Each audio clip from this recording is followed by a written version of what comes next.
Compartir pantalla.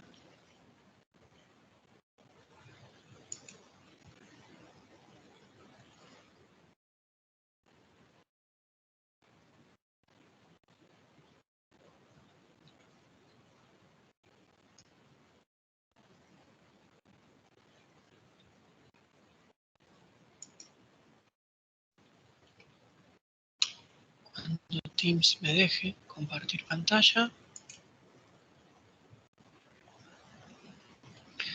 Bien. ¿Me escuchan bien y se ve la presentación? Sí. Bien. Entonces, como les decía, de última esos 13 minutos que me comí me sirvieron un poco también de introducción, porque en lo que queda de este semestre nos vamos a dedicar a las señales discretas en el tiempo, ¿sí? Así como hablamos de señales continuas hasta la semana pasada, desde ahora y hasta fin de año, hasta fin de cuatrimestre, vamos a hablar de señales discretas en el tiempo. Que como les decía, estas señales discretas en el tiempo tienen muchísimo más que ver con su quehacer profesional como ingenieros en sistemas en el futuro, en cuanto a que las señales que nos interesen en este quehacer van a ser intrínsecamente discretas. Las vamos a procesar como señales discretas, las vamos a transmitir, las vamos a almacenar como señales discretas. Y tiene que ver fundamentalmente con ya sea comportamiento de diferentes sistemas que estemos analizando, estudiando o intentando mejorar como ingenieros en sistemas, ¿sí? Señales como pueden ser el tráfico de una red, la disponibilidad de algún recurso, o directamente señales multimediales que tienen que ver con contenidos multimediales. Las imágenes son señales discretas en el tiempo y vamos a ver algunas herramientas para procesamiento de imágenes. Y en definitiva, todas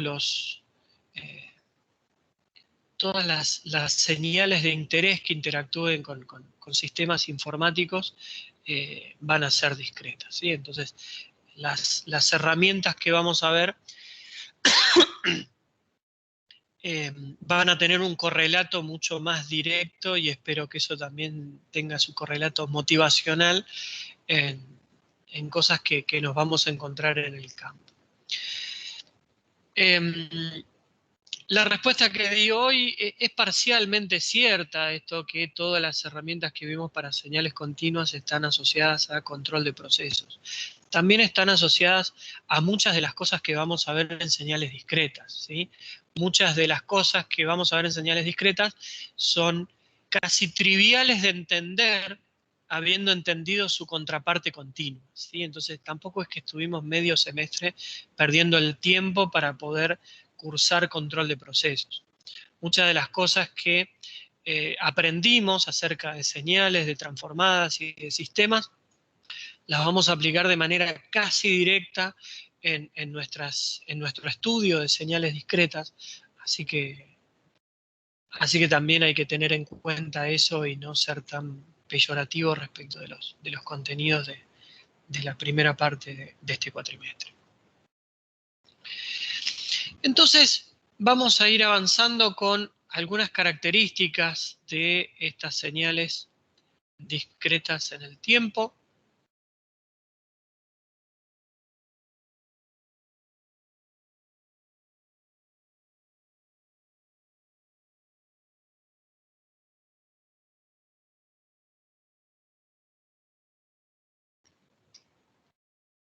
Hoy Teams me hace bullying en modo Dios.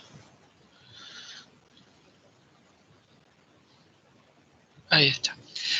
Lo primero que vamos a consensuar es una cuestión de representación y de notación, ¿sí? Las señales discretas las vamos a representar con un corchete en lugar de un paréntesis, ¿sí? Como hacíamos para las señales continuas. Y generalmente esto no es tan taxativo. Esto sí lo hace el libro, pero a lo mejor a mí o a Luis a veces se nos chispotea. Generalmente vamos a tratar de usar como variable independiente la n, ¿sí? Pero a veces se nos va a chispotear un t también. Lo fundamental es que aparezca el corchete. Y como habíamos dicho en la primer clase de este curso, las señales discretas se representan generalmente utilizando como base para la variable independiente el conjunto de números enteros, ¿sí? Se puede usar cualquier base discreta, ¿sí? No hay problema con eso. Uno puede elegir la base discreta que se le antoje y va a ser discreta porque entre dos puntos válidos de la base de representación que uno esté usando no hay nada, ¿sí? O sea, uno quiere saber cuánto vale x de un medio y no puede decir que vale algo, ¿sí? X de un medio en este caso no existe, de menos un medio, ahí lo estoy señalando. Si uno usa otro tipo de medio de representación, podría elegir una base donde tengo los números naturales y la mitad o los valores intermedios de esos números naturales. En ese caso, x de menos un medio sí tendría un valor, ¿sí? Pero estoy eligiendo otra base, ¿sí? Para hacer las cosas bastante uniformes, vamos a tomar la misma convención que toma el libro y vamos a usar siempre la base de los números enteros, ¿sí? Entonces, en cualquier lugar del dominio donde uno quiere evaluar la función, va a tener que tener en cuenta de que la variable independiente adquiera el valor de un número entero, ¿sí? Si no es un número entero, la función no existe, ¿sí? No es que no está definida, o sea, no está definida, no existe, y no se puede inferir nada de eso, ¿sí? No me hagan el promedio entre dos cosas, ni nada extraño. Si está en un lugar donde el dominio no está definido, no tiene imagen, ¿sí? No existe. Y lo vamos a representar en lugar de como una línea continua, que es lo que hicimos para las señales continuas, lo vamos a representar en función de estos puntos discretos, ¿sí? Esta barrita entre el eje y el punto puede estar o no estar, ¿sí? Lo importante es que se represente como un punto discreto, ¿sí? Asociando el valor entero del dominio, ¿sí? Con un valor cualquiera del conjunto imagen, ¿sí? Estamos hablando de señales discretas en el tiempo, entonces en el eje de la Y puede valer cualquier tipo de número real o imaginario, ¿sí? Generalmente van a ser reales, pero cuando empecemos a trabajar con transformadas, también van a aparecer números imaginarios.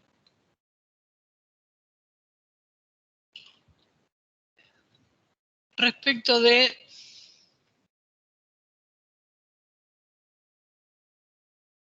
algunas propiedades de las señales, hay algunas que son directamente extrapolables desde su definición en continuo. Por ejemplo, el caso de la paridad de funciones, ¿sí? Una función va a ser par o va a ser impar si cumple con los mismos criterios que habíamos definido para las señales continuas, ¿sí? Va a ser par si uno la puede despejar respecto del eje vertical y va a ser impar si uno puede hacer ese mismo espejamiento, ¿sí? A través de los dos ejes, ¿sí? Entonces, el coseno discreto va a seguir siendo una función par y el seno discreto va a seguir siendo una función impar, ¿sí? Lo mismo ocurre para los polinomios.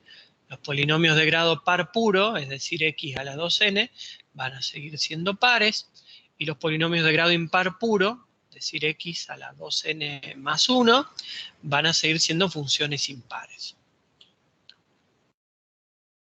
Esto viene bastante aburrido hasta acá, pero empieza a tener algo diferente respecto de las señales continuas. Sin embargo, ahí aparece la periodicidad definida de manera idéntica a cómo la definimos para las señales continuas, ¿sí? Ahí dice que una señal es periódica si existe un periodo t tal que x en n es idéntica a x en n más t. ¿Dónde surge la restricción? Que justamente n más t tiene que pertenecer a la zona válida del dominio. Es decir, una función discreta en el tiempo va a ser periódica si ese periodo es un número entero, ¿sí? Damos por sentado de que ese n es un número entero y la suma de dos números enteros es un número entero, ¿sí? Pero la restricción está en la suma n más t. N más t tiene que ser un número entero. Descartando que n es un número entero, la restricción cae sobre el valor del periodo t, en donde necesitamos cumplir con esa restricción de que el periodo sea un número entero. Eso es lo que dice sintéticamente ahí. Los números enteros se representan con la letra Z mayúscula, yo no sé si ustedes se acuerdan. Y aquí están algunas de las contrapartes discretas de las señales con las que habíamos trabajado. Por ejemplo, la primera es una exponencial real, ¿sí? Esta no tiene nada de extraño, ¿sí? De nuevo, la variable es un número entero y no mucho más, ¿sí? Pero el alfa puede ser cualquier cosa, ¿sí? Claramente, e a la beta, ¿sí? Es un número real o imaginario y no tiene ningún tipo de restricción. La única restricción recae sobre la condición de número entero sobre esta n minúscula que está acá. Y acá esto se empieza a poner lindo con las señales trigonométricas, ¿sí? Tenemos una señal trigonométrica que la escribimos acá como coseno de omega 0n más phi, donde phi, como ustedes saben, es la fase, o si a esa fase lo desplazamos pi sobre 2, ¿sí? Va a pasar a ser una función seno. Entonces acá empieza el tema. Si yo tengo que voy a desplazar omega 0n menos phi, un número irracional, ¿sí?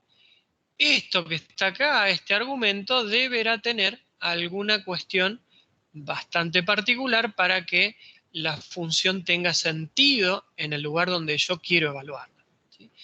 Y una de las restricciones que vamos a ver después de dónde sale es que para que estas funciones trigonométricas sean periódicas, esa frecuencia, ¿sí? En este caso es una frecuencia que puede o no ser fundamental, pero la voy a llamar omega 0, que es como está llamada ahí arriba, tiene que ser algún tipo de múltiplo racional, ¿sí? M y N son dos números enteros en este caso, entonces por eso le llamo múltiplo racional de 2pi. ¿Sí? Esa va a ser la condición necesaria para que una función trigonométrica, seno o coseno, pueda ser periódica en un dominio temporal discreto, ¿sí? Necesito que la frecuencia, ¿sí? Que la frecuencia sea de alguna manera un múltiplo racional de 2pi.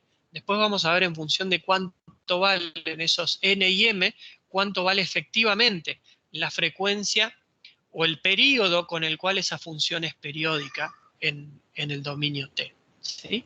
No necesariamente va a ser 2pi sobre omega 0.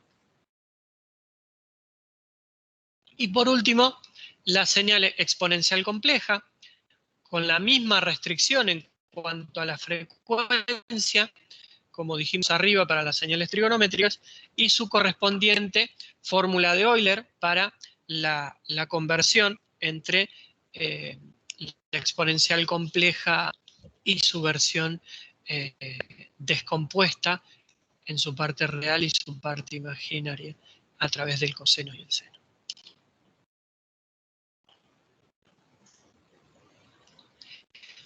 Y acá empiezan a aparecer las cosas interesantes de las señales discretas. Fíjense, por ejemplo, que si yo tengo una exponencial compleja, e a la j omega 0, y la desplazo en fase, ¿sí? La desplazo en fase 2pi, ¿sí? Ustedes se acuerdan que en el dominio continuo uno desplazaba una señal en 2pi, ¿sí? Y obtenía una señal cuya gráfica era idéntica a la señal original. Pero era una función distinta, ¿sí? Si uno tenía coseno de omega t y coseno de omega t más 2pi, claramente eran dos funciones distintas. Tenían la misma gráfica, pero si uno asociaba un determinado valor de t, la función se estaba evaluando en otro lugar. Acá ocurre algo distinto, ¿sí? Y tiene que ver con la naturaleza entera de n. Si yo hago distributiva acá, obtengo dos exponenciales, sea la j omega 0, ¿sí? Por 2pi por n, ¿sí? Acá invertí el orden de los sumandos, no sé muy bien por qué. Y el otro término me queda ahí a la j omega 0 n, ¿sí? Está claro que el orden de estos factores no altera el producto. Y ahora bien, es a la j por 2pi por n. Cuando n es un número entero, ¿sí? E a la j por 2pi por n, ¿cuánto vale? Si yo aplico la fórmula de Euler, e a la j por 2pi por n, esto me va a quedar coseno de 2pi por n más j seno de 2pi por n. Seno de 2pi por n, ¿cuánto vale? 0. 0. Y coseno de 2pi por n vale 1. Entonces, e a la j por 2pi por n, como n es entero, siempre va a valer 1. Y cualquier cambio de fase por 2pi o cualquier múltiplo de 2pi, no es que me va a dar una función desplazada y que tiene gráfica similar.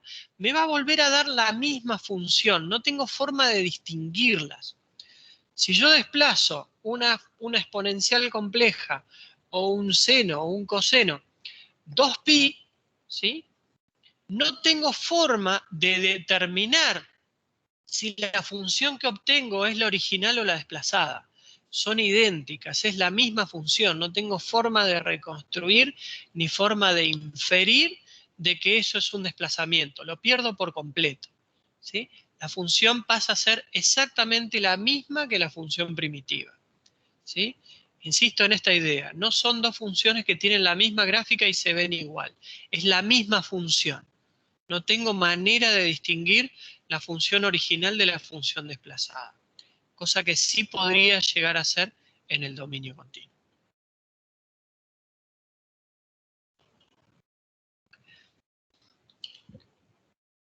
Respecto de el periodo, esto ya lo habíamos adelantado, necesito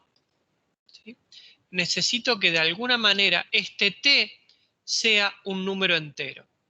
Para que este t sea un número entero, si uno se basa en la definición de frecuencia o en la relación que existe entre la frecuencia y el período para señales trigonométricas, uno puede calcular ese t como 2pi sobre omega 0. ¿Sí? Es esto que está acá. ¿Sí? Que acá está señalizado con una n mayúscula. ¿Sí? Es una especie de período, ¿sí?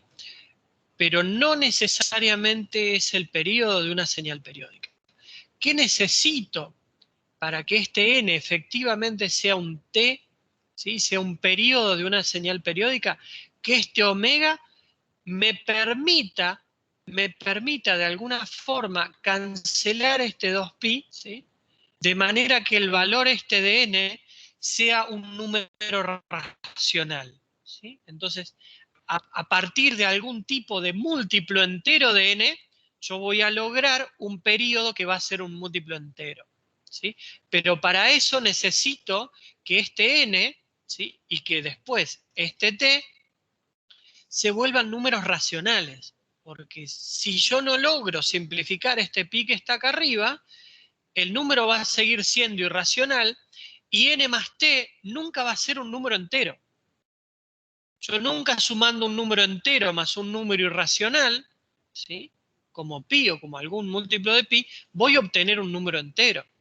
Entonces nunca n más t va a ser válido en el dominio y nunca voy a poder tener una función periódica. Entonces, la condición para que una señal trigonométrica, ¿sí? Coseno, seno o exponencial compleja, pueda ser periódica en el dominio discreto, es que la frecuencia a la que oscila, ¿sí? esa señal seno, coseno o exponencial compleja sea de alguna forma algún múltiplo racional de pi. ¿Sí? Ya vamos a describir un poco más en detalle qué queremos decir con eso de múltiplo racional, porque eso es lo que va a terminar definiendo, ¿sí?, cuál es efectivamente el valor del período para el cual la señal en el dominio discreto es periódica, ¿sí?, siempre y cuando esa frecuencia sea algún múltiplo racional de pi. Digo múltiplo racional de pi porque si es múltiplo de pi, pero es raíz de 2 por pi, vamos a estar en lo mismo, ¿sí? O sea, necesitamos transformar de alguna forma ese número n en un número racional, ¿sí? Profe, una pregunta. Sí, ¿Usted cuando está diciendo racional, se está refiriendo a los racionales como conjunto de racionales o está diciendo racional como equivalente a entero? O sea, no, porque no, digo, no, no, racional como cualquier número que se puede expresar como un cociente de enteros, ok, ¿sí? ok, sí, sí, entonces el Cosa conjunto. que yo Sí. a ese número racional lo puedo multiplicar por algún entero y transformarlo en un entero, ¿sí? Pero Ok, al menos ok. multiplicándolo por un entero yo ya lo puedo llevar al dominio de los enteros. Si yo tengo un número irracional, lo puedo multiplicar por el número entero que quiera, que nunca va a ser entero, ¿sí? Entonces necesito que sea racional, al menos racional, para transformarlo en entero. Si ya es entero, está bien, es directo eso y uno puede sacar el periodo sin mayores dificultades, ¿sí? ¿Qué es lo que intento transmitirles con estos 3 ejemplos que están acá?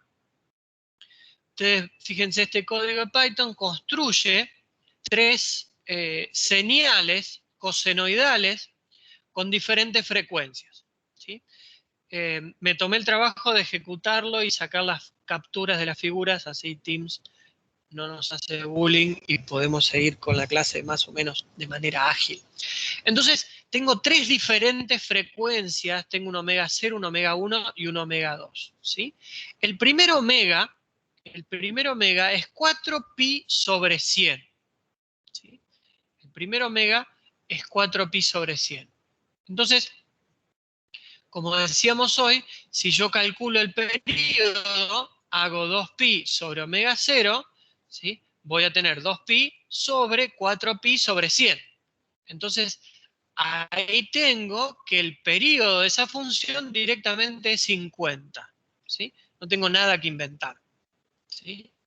Y de hecho, si uno grafica esa función, estamos acá, si uno grafica esa función, va a ver, ¿sí?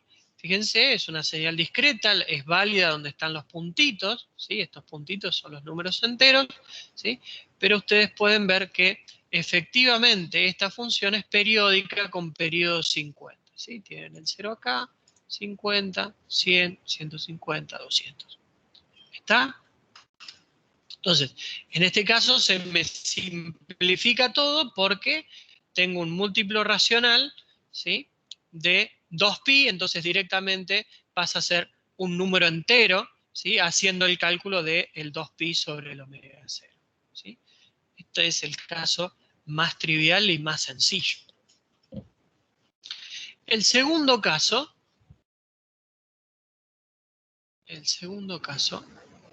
voy a ir para atrás. El segundo caso, fíjense, es 14pi sobre 100. Cuando ustedes calculen el periodo, hacen 2pi sobre 14pi sobre 100, el pi se simplifica, ¿sí? Entonces, efectivamente, dejo de tener un número irracional, ¿sí?, pero ese T1 me va a quedar como 100 sobre 7. 100 sobre 7 no es un número entero, ¿sí?, pero yo lo puedo multiplicar por un número para que pase a ser entero. El número más pequeño al que yo lo puedo multiplicar es 7. Si yo lo multiplico, ese 100 sobre 7 lo multiplico por 7, me da 100, ¿sí? Y ese va a ser efectivamente el periodo al cual la función se va a comportar como periódica, ¿sí? Si fuese una función continua, el periodo sería 100 sobre 7. Pero como no tengo soporte continuo para esa señal, tengo que contar 7 periodos hasta que esa señal se acomode y me vuelva a dar en el mismo lugar exacto que me dio hace 7 periodos atrás. ¿Sí? Entonces, 7 periodos para la fundamental continua que tenía 100 sobre 7 va a ser 100. ¿Sí? Entonces, esta señal que en el dominio continuo hubiese sido periódica con periodo 100 sobre 7, en el dominio continuo va a ser periódica con periodo 100. Vamos a graficarla, ¿sí? Estamos en el segundo plot de ese código, ¿sí? Y efectivamente, ustedes pueden elegir de esta gráfica algo con qué comparar. Podemos tomar estos dos puntos, ¿sí? Y ver en los otros picos cómo se ubican esos dos puntos. Acuérdense que las líneas son solo a modo ilustrativo. Lo único que tenemos en nuestro soporte dominial son los puntitos. Está claro que este no es igual, este tampoco es igual, este tampoco es igual, este no es igual, este tampoco, y este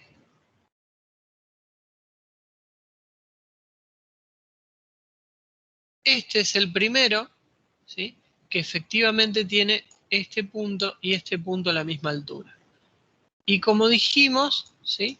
Se da en 100. ¿Sí? Entonces, esta señal cumple con la condición de periodicidad, es decir, que x de n es igual a x de n más t, con t igual a 100. ¿Sí? Su equivalente continuo lo hace en 100 sobre 7, pero en el mundo discreto, ¿sí? Lo va a hacer con periodo 100. ¿Sí? Si ustedes ven esta que está acá abajo, por ejemplo, capaz que es más fácil de distinguir, ¿sí? Esta no es, esta no es, esta no es, ¿sí? Porque acá se ven los 3 puntitos, ¿sí? Esta tiene los 2 puntos a la misma altura, esta no es, esta no es, esta no es, esta no es, esta sí es. Entonces, de nuevo, si miro esos puntitos de acá abajo, ¿sí? Estos puntitos de acá abajo se vuelven a repetir acá 100 unidades después. ¿Sí? Y el último caso, tengo una señal que tiene una omega, ¿sí? Que no es un múltiplo racional de pi, ¿sí? Es 25 sobre 100. ¿Sí? Omega 2 es igual a un cuarto. ¿Sí? Si yo hago el cálculo, voy a tener 2pi sobre un cuarto, entonces esto me va a quedar 8pi, ¿sí? Sería el periodo que esta señal en el dominio continuo, ¿sí? Tendría naturalmente, pero el dominio discreto nunca va a ser periódico. Nunca va a ser periódica porque ese número t nunca va a ser un número entero. Y si efectivamente graficamos eso,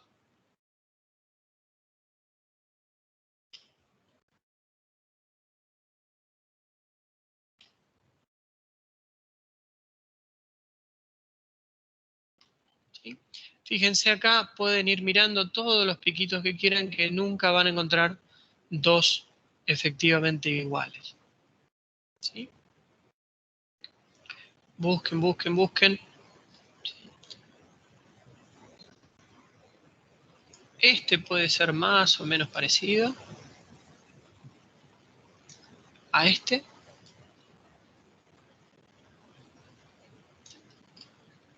Pero, por ejemplo, este punto acá está más alto que acá está más bajo.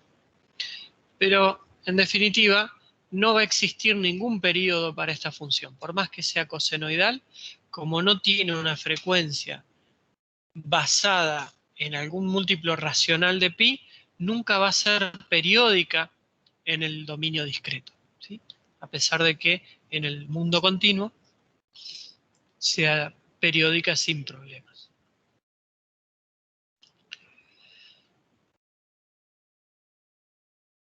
Luego de estos ejemplos, acá aparece un ejemplo de dos exponenciales complejas. Fíjense que, por suerte, tienen como frecuencia algún múltiplo racional de pi, ¿sí? pero deberíamos estar seguros en qué periodo esa combinación lineal de exponenciales complejas es efectivamente periódica. Por ejemplo, 2pi sobre 3,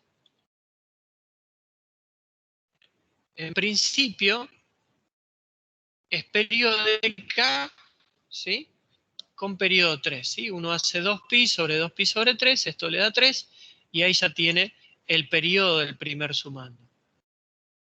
Pero en el caso del omega 2, uno tiene 3/4 pi, ¿sí?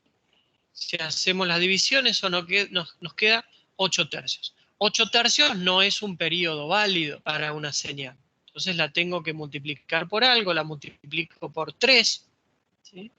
La multiplico por 3 y el periodo fundamental de esta exponencial compleja me va a quedar igual a 8. Entonces, si el periodo de la primera función es igual a 3 y el de la segunda es igual a 8, el periodo fundamental de esa combinación lineal va a ser 24, ¿sí?, que es el mínimo común múltiplo entre estos dos números. Como son coprimos, directamente se los multiplica, ¿sí? Tienen en el script asociado a la clase, que después se lo subo en la sección de códigos, cómo probar esto, y pueden jugar con el código para graficar la función y ver que efectivamente es periódica en 24, ¿sí? Un número relativamente alto si pensamos que en el dominio continuo esto tenía periodo 3 y esto tenía periodo 8 tercios, ¿sí? Entonces hubiesen sido periódicas con un periodo muchísimo más pequeño en el dominio continuo.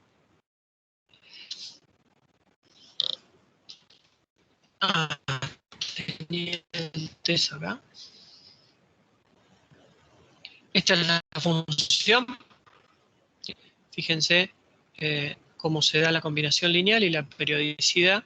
Y fíjense que todos los picos que aparecen acá son igualitos, entonces estos picos marcan el periodo, ¿sí?, y la distancia que hay de acá a acá efectivamente es 24.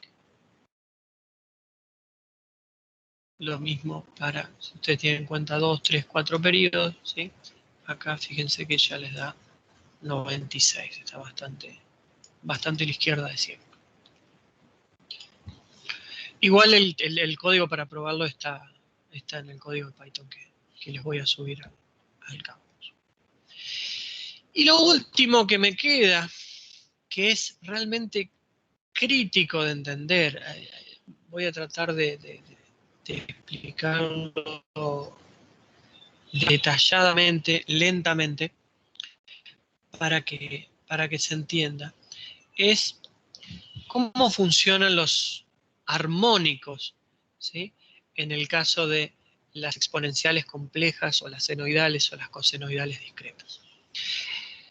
Si ustedes recuerdan, en el dominio continuo, los armónicos eran aquellas señales que eran múltiplos enteros de la frecuencia fundamental, ¿sí?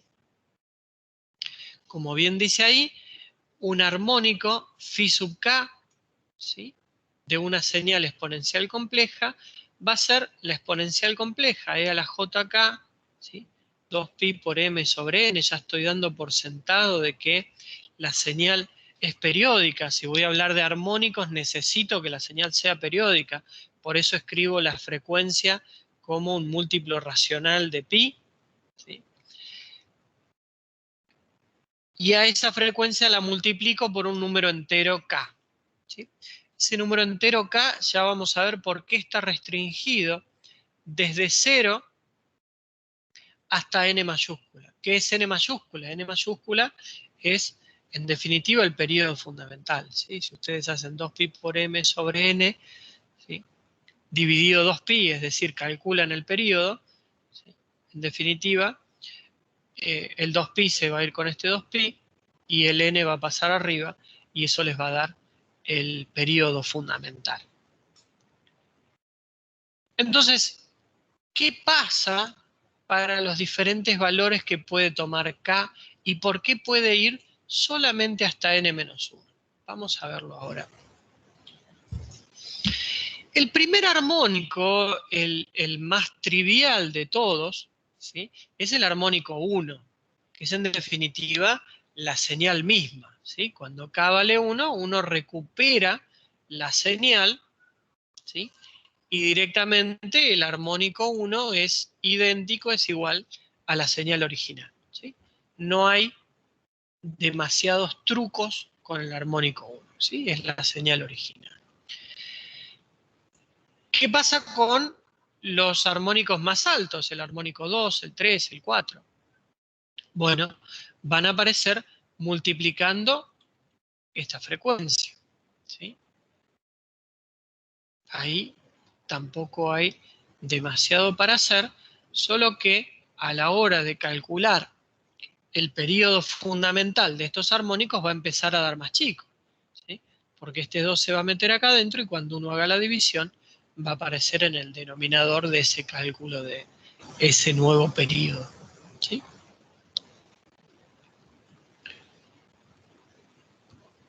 Si yo sigo agrandando ese numerito K, calculando más armónicos, en algún momento voy a llegar a un número que es n-1, ¿sí?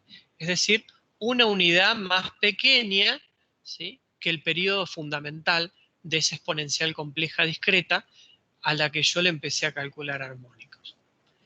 Si lo meto adentro de la cuenta, ¿sí?, pongo 2 por n-1, ¿sí?, que es el valor de K, por pi por n chica. Hago la distributiva de ese n-1, entonces tengo 2n pi sobre n por e a la menos j 2pi sobre n por n. ¿Sí?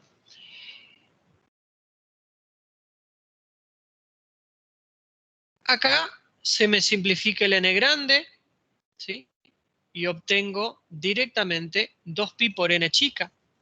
Y ya vimos que e a la j por 2pi por n chica siempre vale 1.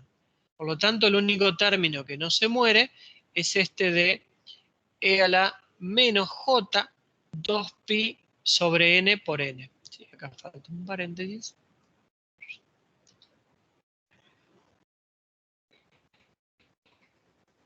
E a la menos j 2pi sobre n por n, ¿sí?, fíjense que no es otra cosa que el conjugado del primer armónico, ¿sí? ¿Por qué es el conjugado del primer armónico? Porque yo e a la menos j 2pi sobre n por n lo escribo como coseno de omega 0n menos j seno de omega 0n. Es el conjugado del primer armónico. O también lo puedo pensar, ¿sí?, como un armónico menos 1. Si yo al valor de K le doy menos 1, voy a obtener esto. Entonces, el armónico para K menos 1 es idéntico al K n menos 1 y a su vez es igual al conjugado del 1. Entonces empieza a haber cierta simetría respecto del valor 0 y del valor n. Y esa simetría se termina de cerrar cuando uno efectivamente ve la equivalencia entre el armónico 0 y el armónico n. ¿Por qué? El armónico 0, ¿cuánto va a valer? El armónico 0 va a valer siempre 1, porque se da la j por 0, ¿sí? Eso vale siempre 1, pero el armónico n va a valer 2n pi sobre n grande por n chica, el 2n, el n grande se simplifica con el n, entonces de nuevo obtengo a la j 2pi por n, y eso también es 1. Y esto se va a dar para n grande y para cualquier múltiplo entero de n grande. Entonces, el armónico 0, el n, el 2n, el menos n, el menos 2n, son exactamente la misma función y es una función continua que vale 1. ¿Sí? El armónico 0 se repite para el armónico n, para el armónico 2n, para el armónico menos n. De igual manera que se repite para n-1 Y para -1, ¿sí? Tengo que 0 y n son la misma señal, n-1 y -1 también son la misma señal, ¿sí?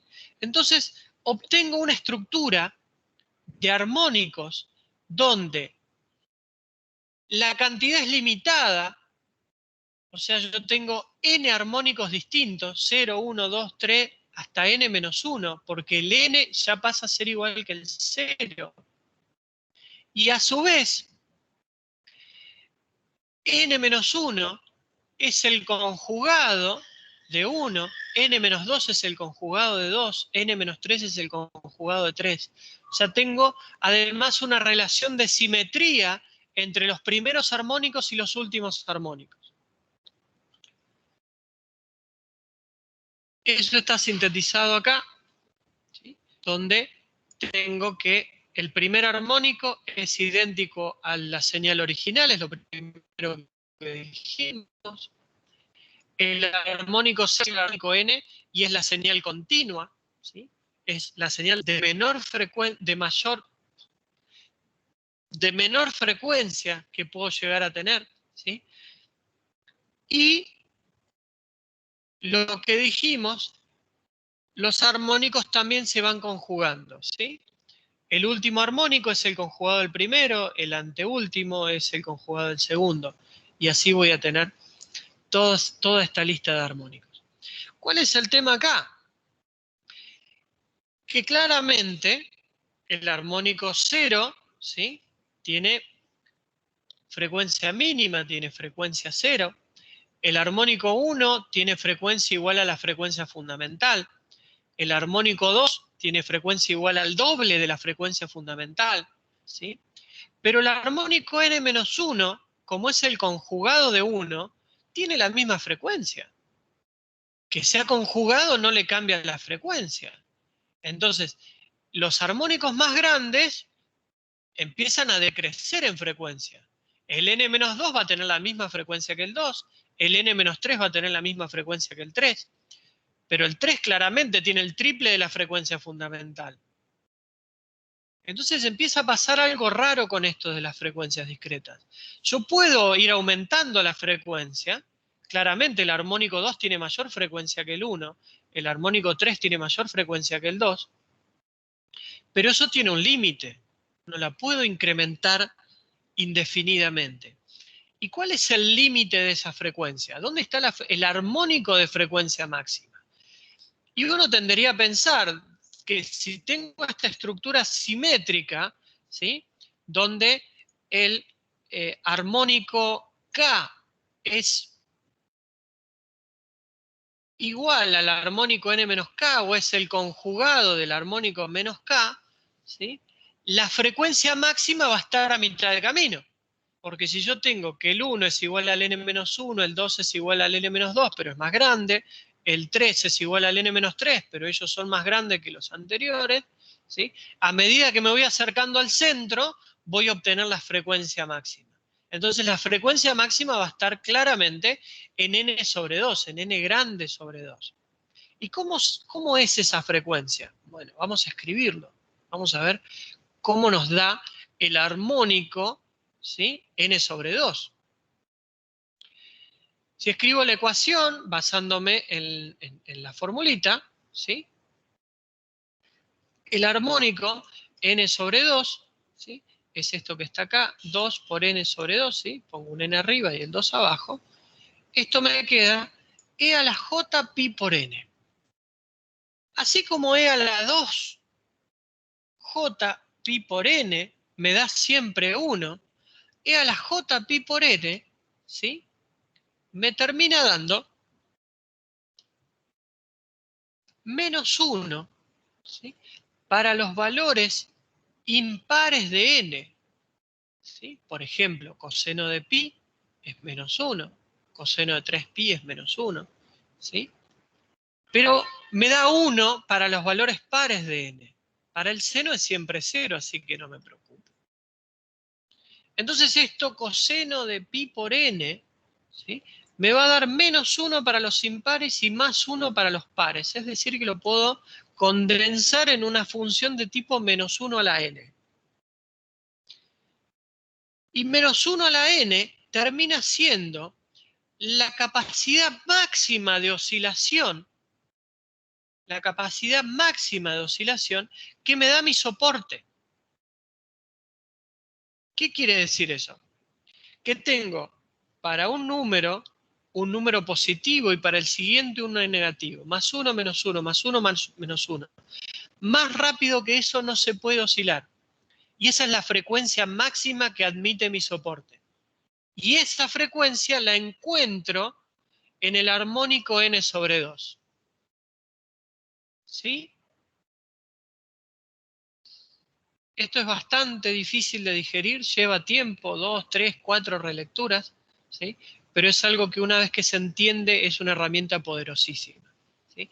Saber que uno en un soporte discreto admite una frecuencia máxima que tiene que ver con ese soporte. En un soporte continuo no hay una frecuencia máxima. En un soporte continuo uno puede oscilar a la velocidad que se le antoje. En un soporte discreto, eso está limitado por el mismo soporte. ¿Sí? Y esa función, la que logra oscilar a la máxima frecuencia admitida por el soporte, es -1 a la n.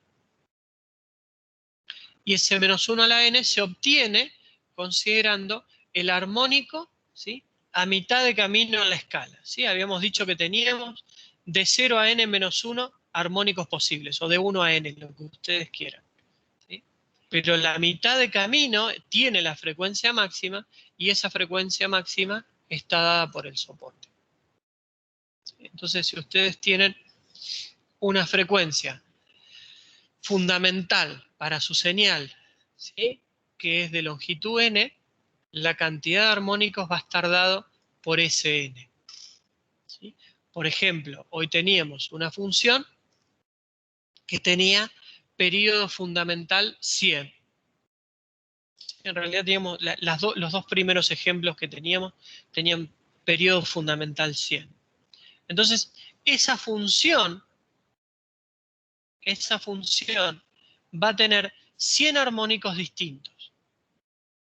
Va a tener 100 armónicos distintos. El armónico de frecuencia máxima va a ser el armónico 50, ¿sí? Y va a tener este tipo de función. Va a ser -1, el armónico 50 va a ser -1 a la n. El armónico 1 va a ser el conjugado del armónico 99. El armónico 2 va a ser el conjugado del armónico 98 y esos conjugados van a tener la misma frecuencia, ¿sí? La frecuencia máxima la voy a encontrar a mitad de camino, en 50. Profe, Sí.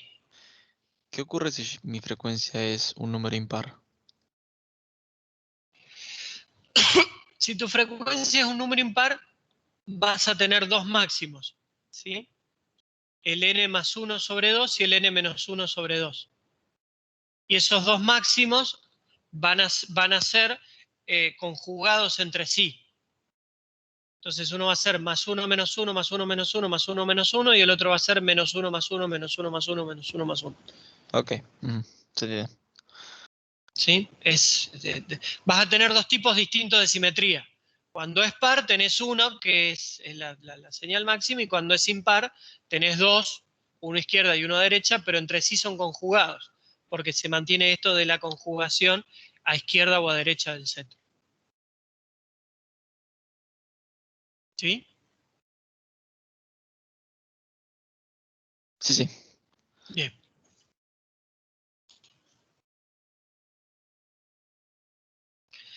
Entonces, resumiendo, nos queda esto, ¿sí? Las señales trigonométricas van a ser periódicas siempre que su frecuencia fundamental sea algún múltiplo racional de pi, ¿sí?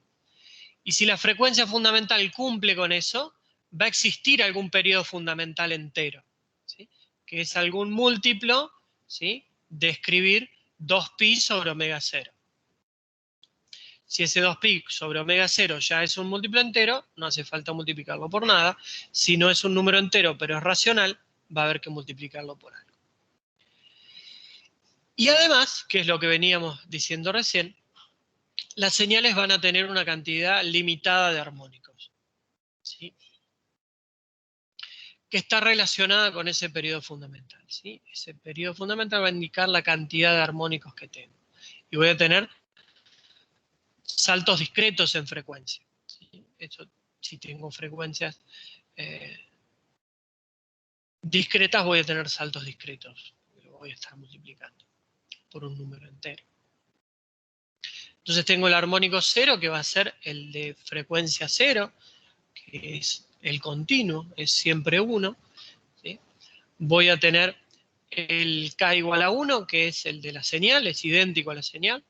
El K-1, que va a ser el conjugado de la señal. ¿Sí? Y voy a tener el máximo dado por el soporte del dominio, ¿sí? Con K igual a n menos n sobre 2, ¿sí? Cuando n es par, o n más 1 y n menos 1 sobre 2, cuando n es impar. ¿Sí? Ahí voy a encontrar la máxima frecuencia posible dada por el soporte, ¿sí? Que es la función menos 1 a la n.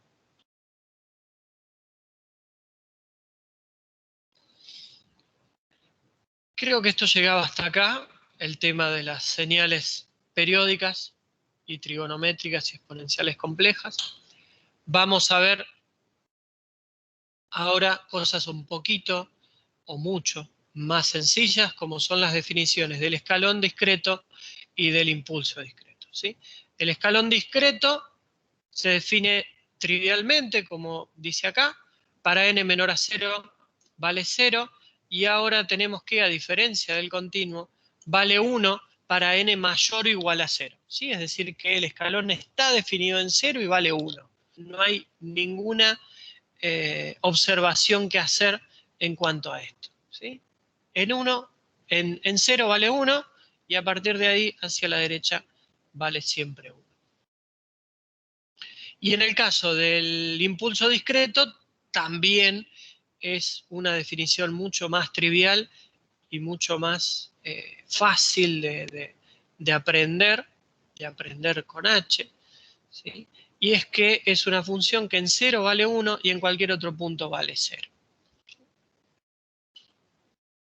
Y si queremos tener propiedades que relacionan estas dos señales, como teníamos en el dominio discreto, ¿sí? En lugar de la derivada, la operación que vamos a usar para relacionar el impulso y el escalón discreto es la primera diferencia, ¿sí? La primera diferencia es esto que ustedes ven acá, ejemplificado con UDN, ¿sí? Donde lo que tienen es la función menos la misma función desplazada una unidad. Entonces, si ustedes hacen UDN menos UDN menos 1, UDN menos 1 es el escalón, pero en 0 vale 0 y en 1 recién empieza a valer 1, ustedes hacen esa diferencia y efectivamente obtienen un delta de n, ¿sí? Que va a valer 1 solamente en 0 y para cualquier otro punto del dominio va a valer 0. Y la contraparte de la diferencia primera es la suma acumulada, ¿sí? Si ustedes hacen la suma desde k igual a 0 hasta infinito de delta de n menos k, lo que van a obtener es efectivamente el u de n, ¿sí? Delta de n menos k son los impulsos desplazados. Entonces, ¿qué va a ser eso? Va a ser, cuando k vale 0, va a ser delta de n, es decir, va a ser un impulso en 0. Cuando k vale 1 va a ser delta de n menos 1, va a ser un pulso en 1, luego un pulso en 2 y así hasta infinito. Y en definitiva esta colección de pulsos va a ser la función escalón, ¿sí? Entonces, además de esta relación, ustedes ya pueden ir infiriendo cuáles son las contrapartidas de la función derivada y de la función integral en el dominio discreto. La propiedad de muestreo es muy similar, solo que aquí no hace falta escribir la integral. Si uno hace directamente x de n por delta de n menos k, lo que obtiene es x de k por delta de n menos k, es decir, simplemente x en k, ¿sí? Utiliza el impulso discreto para lograr muestrear una señal. como ya lo habíamos hecho en el dominio continuo.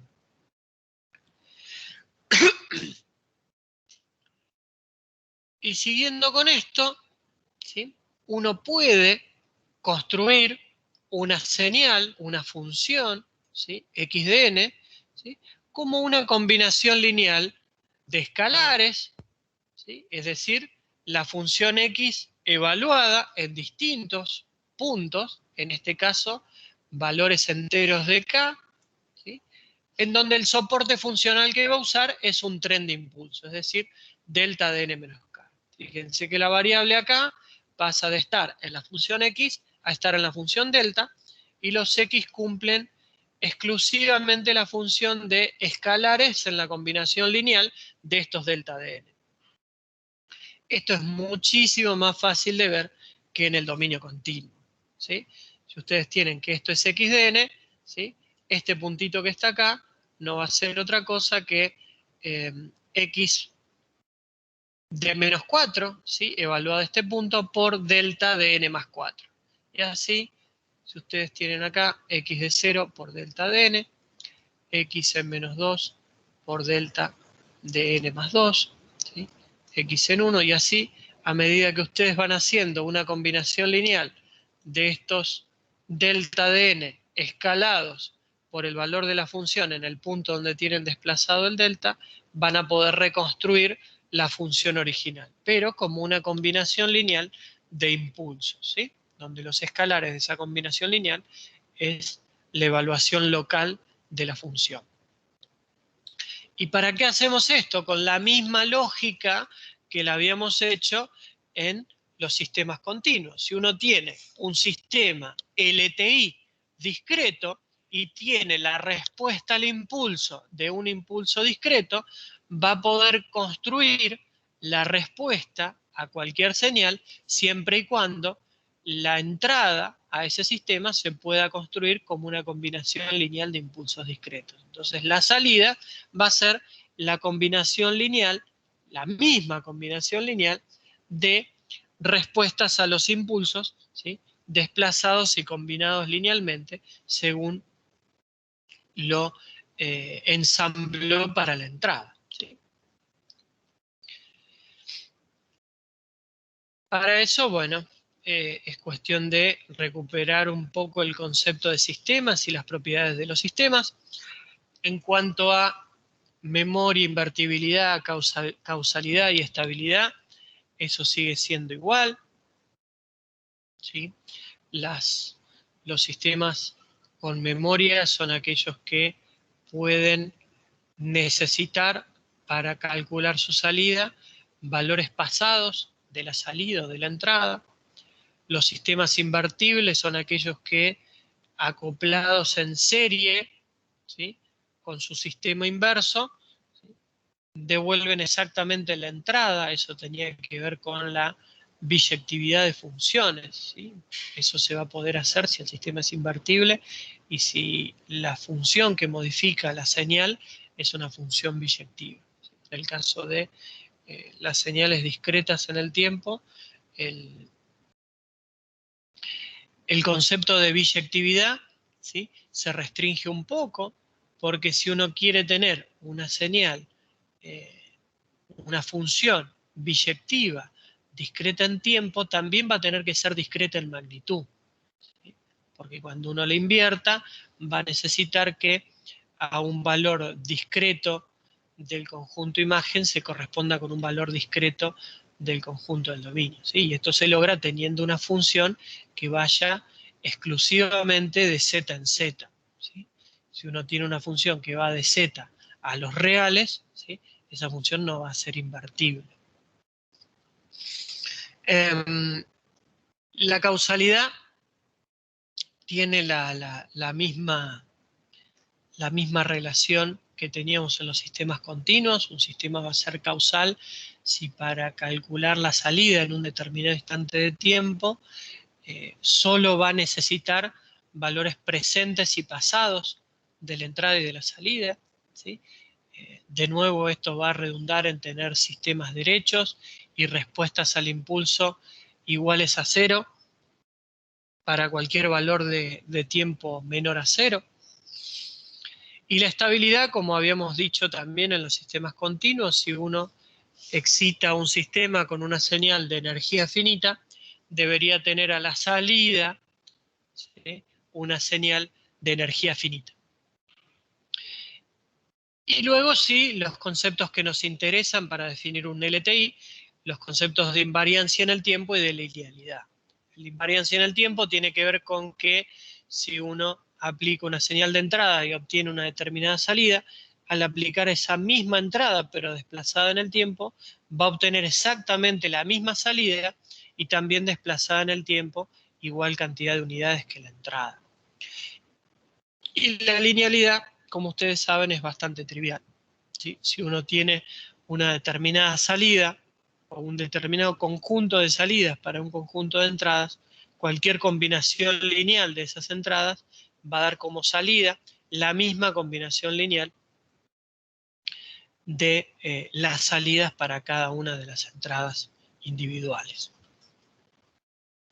Entonces, definidos nuestros sistemas LTI discretos, ¿sí?, lo que nos va a importar ahora es poder calcular una respuesta al impulso discreto, ¿sí?, que la vamos a llamar HDN.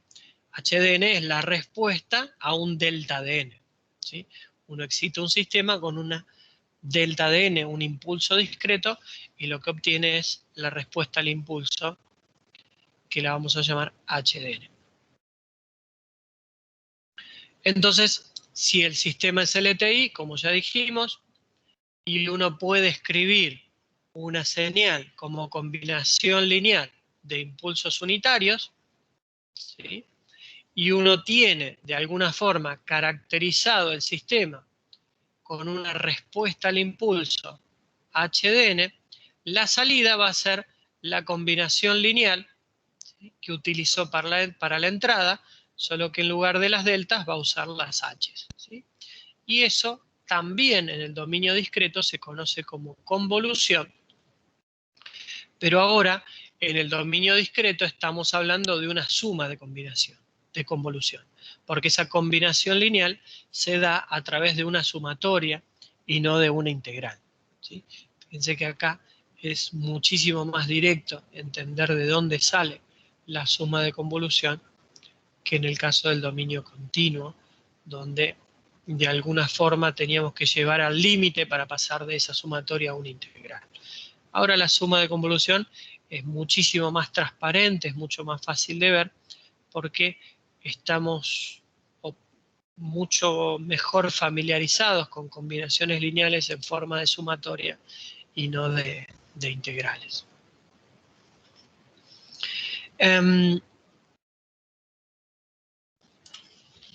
Esa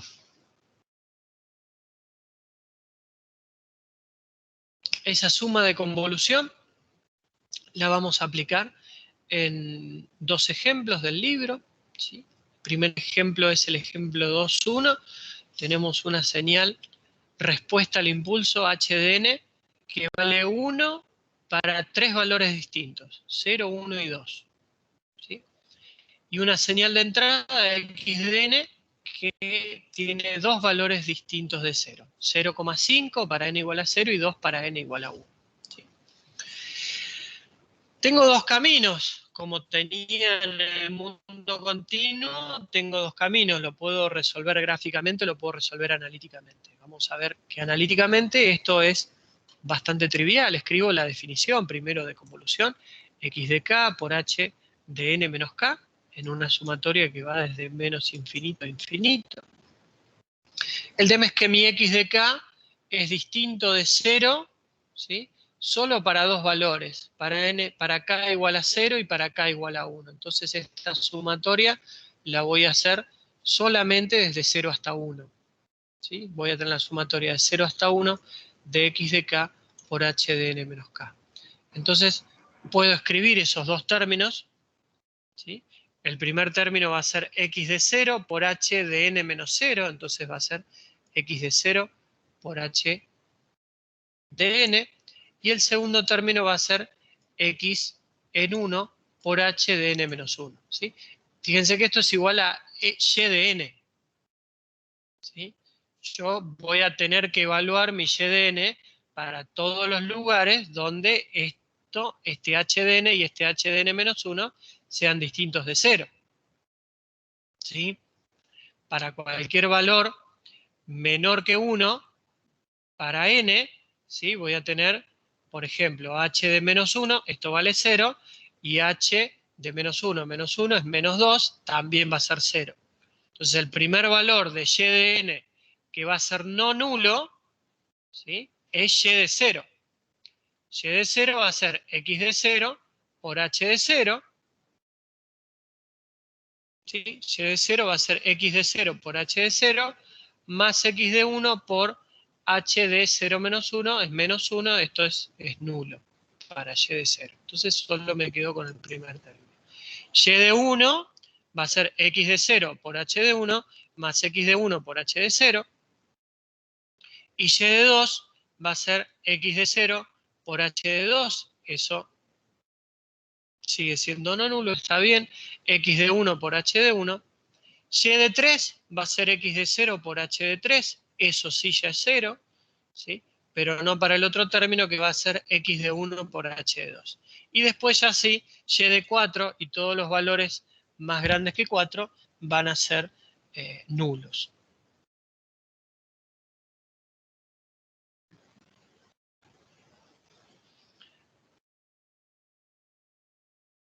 Esto está escrito acá. Y de menos 1 vale 0. ¿Sí? Después calculo ya y de 0, que es no nulo, y de 1, que es no nulo, vale 2,5, y de 2 vale 2,5, y de 3 vale 2 y y de 4 ya es nulo de vuelta. ¿Sí? Entonces, esa va a ser mi señal de salida, y de n, convolucionando x de n y h de n. ¿Sí? Es una señal que es nula hasta 0, vale 1/2, 2,5, 2,5 y 2, ¿sí? En 0, 1, 2 y 3, y a partir de 4 ya es nula de vuelta. Que es lo esperable porque tenía dos señales de duración finita. Esas señales de duración finita, una duraba 3 y la otra duraba 2. ¿Sí? Entonces ahora tengo una señal que va desde 0 hasta 3. ¿Sí? Dura 4 unidades. Acá hay algo que está mal. Esto es h de 3.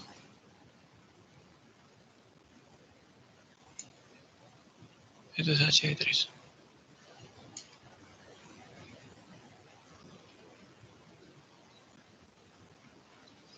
Bien. Gráficamente, eso se puede hacer también.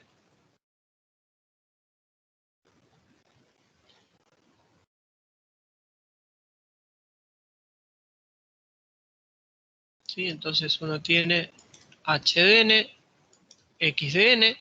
Entonces, como hacíamos con la convolución continua, voy a invertir alguna de las dos funciones, o hacer con cualquiera de las dos. Esta versión discreta de la convolución sigue siendo conmutativa, así que elijo cuál de las dos voy a dar vuelta. ¿Sí?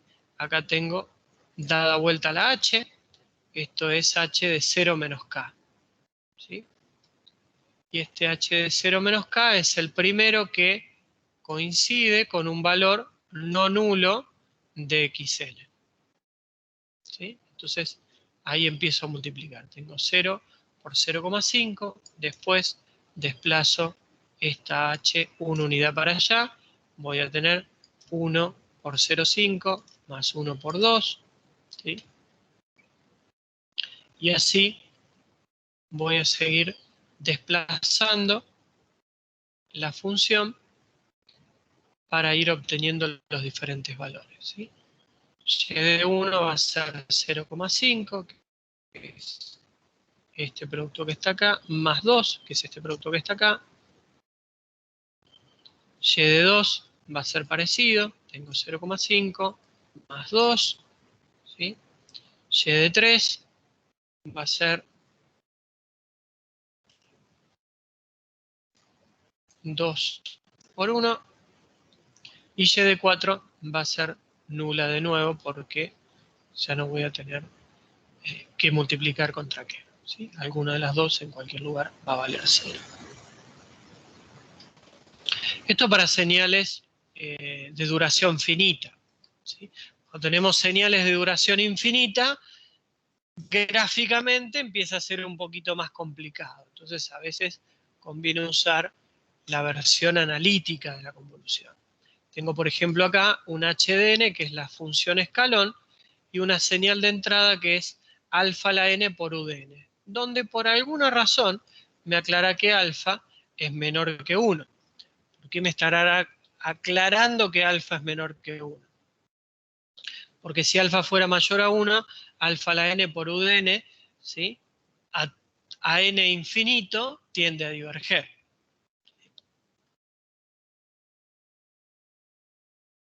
Y alfa menor que 0 sería también bastante problemático. Aunque un alfa menor que 0, pero mayor que menos 1, también me podría dar algún tipo de convergencia, pero más complicada de calcular. Entonces planteo mi convolución por definición, de nuevo, x de k por h de n menos k. Reemplazo mi x de k, ¿sí? por alfa a la k por u de k, entonces directamente restrinjo el límite inferior de mi sumatoria, ¿sí?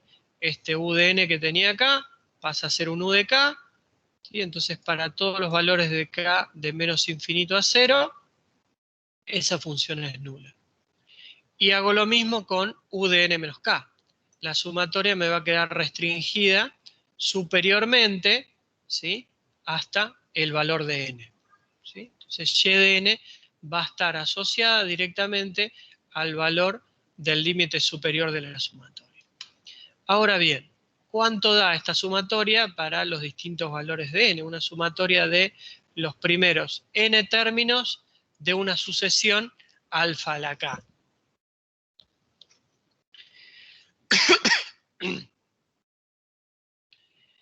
Eso se conoce como una serie geométrica, ¿sí? Y hay una deducción muy elegante y muy fácil para saber cuánto vale esa suma, ¿sí? La suma de 0 hasta n de alfa a la k, ¿sí? Cuando k vale 0 es alfa a la 0, 1. Sí. No entendí el último paso. ¿El último paso? ¿El cambio del límite superior? Sí. U de n menos k, ¿sí? Acuérdense que acá estamos trabajando en el dominio de k, ¿sí? Porque la convolución la hacemos en el dominio de k. Entonces, u de menos k es un escalón, ¿sí? que va hacia la izquierda. Esto es u de menos k. No tiene ¿sí? sentido hasta n. Porque lo vas a volver a hacer. Exactamente. Y está desplazado a la derecha n unidades. ¿Sí? Entonces está desplazado hasta acá. ¿Sí? Esto sería un u de n menos k. Entonces, como mi sumatoria arranca en 0, ¿sí? Ahora por este u de n arranca en 0 por el u de k. Y cuando le pongo el u de n menos k, me doy cuenta de que va a terminar en n, porque de acá para allá, ¿sí? también va a valer 0. Entonces el límite superior de esa sumatoria va a estar dado por el n. ¿Sí? Sí, perfecto. Bien. Entonces, como les decía, hay que calcular cuánto vale esa sumatoria. ¿Sí? Entonces, hay un resultado muy elegante que se obtiene definiendo como S a la suma, que es lo que queremos calcular, ¿sí? y escribiendo todos los términos. ¿sí? Cuando k vale 0, tengo alfa a la 0 vale 1, cuando k vale 1 tengo alfa, cuando k vale 2 tengo alfa cuadrado, y así hasta alfa a la n. A eso lo llamo S. Si yo multiplico ambos lados de la igualdad por alfa, ¿sí? de un lado voy a tener S por alfa y del otro lado voy a tener 1 por alfa, alfa por alfa, alfa al cuadrado, alfa a la n, ¿sí? alfa a la n más 1. ¿sí? Al multiplicar alfa de los dos lados, estoy asumiendo de que alfa es distinto de 0. Y de hecho eso estaba dado por enunciado, de que alfa estaba entre 0 y 1, pero era distinto tanto de 0 como de 1. Y después lo que hago es restar las dos ecuaciones, la de S y la de S por alfa. ¿Sí? Hago S por alfa menos S. Entonces voy a tener alfa, se me va a simplificar con alfa, alfa cuadrado se me va a simplificar con alfa cuadrado, así voy a matar a todos los términos, salvo el primero de este y el último de este. Los únicos dos que van a quedar vivos son alfa a la n más 1 y el 1. ¿Sí? Entonces, S por alfa menos S es alfa a la n más 1 menos 1. Lo que me queda es sacar factor común S, ¿sí? S por alfa menos 1, paso dividiendo este alfa menos 1, acá viene la otra restricción, alfa es distinto de 1, ¿sí? Dijimos que estaba entre 0 y 1, pero no era ni 0 ni 1. Entonces obtengo el resultado para mi sumatoria de los n primeros términos, ¿sí? De una sucesión geométrica, es decir, la sumatoria de 0 hasta n de alfa a la k. ¿Sí? Va a ser alfa a la n más 1 menos 1 sobre alfa menos 1. Como alfa es menor a 1, este número da negativo, entonces generalmente se escribe al revés. 1 menos alfa a la n más 1 sobre 1 menos alfa. Pero son cuestiones estéticas que no hacen al problema. Y eso es lo que va a valer en definitiva mi y de n. ¿Sí? Y de n va a ser alfa a la n más 1 menos 1 sobre alfa menos 1 por u de n. Esto es importantísimo. ¿Sí? Esto es válido solo para valores positivos porque estábamos hablando de una respuesta al impulso de tipo causal, tipo derecha. ¿Sí?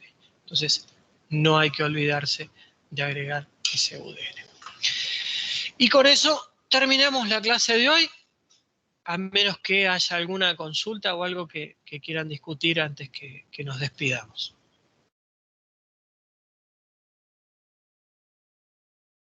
Profe, lo bueno Sí, es porque estamos considerando la respuesta causal, digamos, única. Por eso. sí, sí. Porque estoy dando por sentado de que tengo ya una respuesta al impulso y esa respuesta al impulso es causal. ¿Sí? Estoy hablando de un sistema causal con respuesta al impulso de tipo causal. Ok.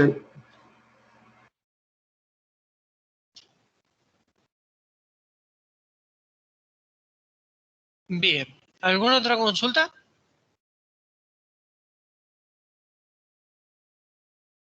De mi parte no, profe.